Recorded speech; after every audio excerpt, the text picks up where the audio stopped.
बोलो गीता माता की जय, बैकुंठनाथ की जय, श्री लक्ष्मी नारायण भगवान की जय, गणपति गणेश जी महाराज आपकी सदा ही जय हो। अब चौथे अध्याय का महात्म्य।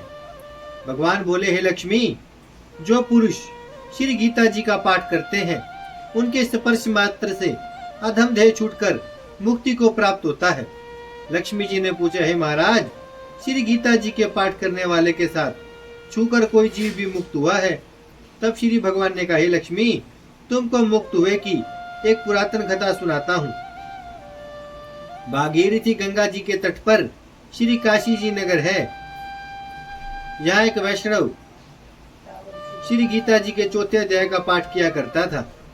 एक दिन वह साधु वन में गया। वहाँ बेरियों के 2 वृक्ष थे, उनकी बड़ी छाया थी। वह साधु वहाँ बैठ गया और बैठते उसको निंद्रा आ गई। एक बेरी से उनके पांव लगे और दूसरे के साथ सिर लग गया। वह दोनों बेरियां आपस में कांप कर पृथ्वी पर गिर पड़ी। पत्ते उनके सूख गए। परमेश्वर की इच्छा से वह दोनों बेरियां ब्राह्मण के घर जा उतरी हुई। हे लक्ष्मी, बड़े उग्र पुण्यों के करने से मनुष्य देह मिलती है। फिर ब्राह्मण ने, हे लक्ष्मी, बड़े उग्र पुण्यों के करने से मनुष्य देह मिलती है। फिर ब्राह्मण के घर जन्म लेकर उन दोनों लड़कियों ने तपस्या करनी आरंभ की। जब वह दोनों बड़ी हुई तब उनके माता पिता ने कहा, हे पुत्रियों, हम तुम्हारा विवाह करते हैं। तब उन दोनों ने माता पिता से कहा, वह विवाह नहीं कराती। इनको अपने पिछले जन्म की खबर थी। वह जाति में सुंदर जन्मी थी। उन्होंने कहा, एक हमारे मन में कामना है, परमेश्वर वह पूर्ण करे। उनके मन में यही था कि वह साधु जिसके स्पर्श करने से हमारी अधम देह छूट के यह देह मिली है, वह मिले तब बहुत भला है।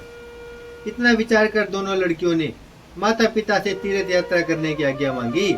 तब माता पिता ने तीर्थ यात्रा की आज्ञा दी।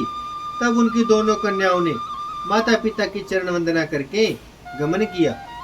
तीर्थ यात्रा करती बनारस पहुंची। वहां जाकर देखा वह तपस्वी बैठा है, जिनकी कृपा से हम बेरी की देह से छूटी हैं। तब दोनों कन्याओं ने चरण वंदना करके विनय करी, हे संत जी, धन्य हो, आपने हमको कृतार्थ किया है। तब उस तपस्वी ने कहा, तुम कौन हो? मैं तुमको नहीं पहचानता। कन्याओं ने कहा, हम आपको पहचानती हैं।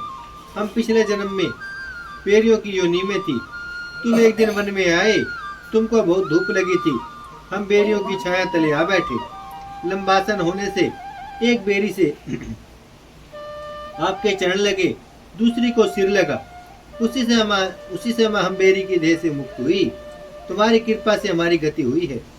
श्री गीता जी के चौथे अध्याय का ऐसा महात्म्य है।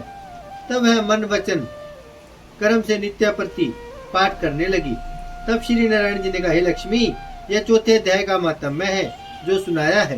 बोलो गीता माता की जय, लक्ष्मी नारायण भगवान की जय। भजमन नारायण नारायण नारायण, श्रीमन नारायण नारायण नारायण, लक्ष्मी नारायण नारायण नारायण, सत्य नारायण नारायण नारायण, भजमन नारायण श्रीमन नारायण, लक्ष्मी नारायण सत्य नारायण, भजमन नारायण नारायण नारायण।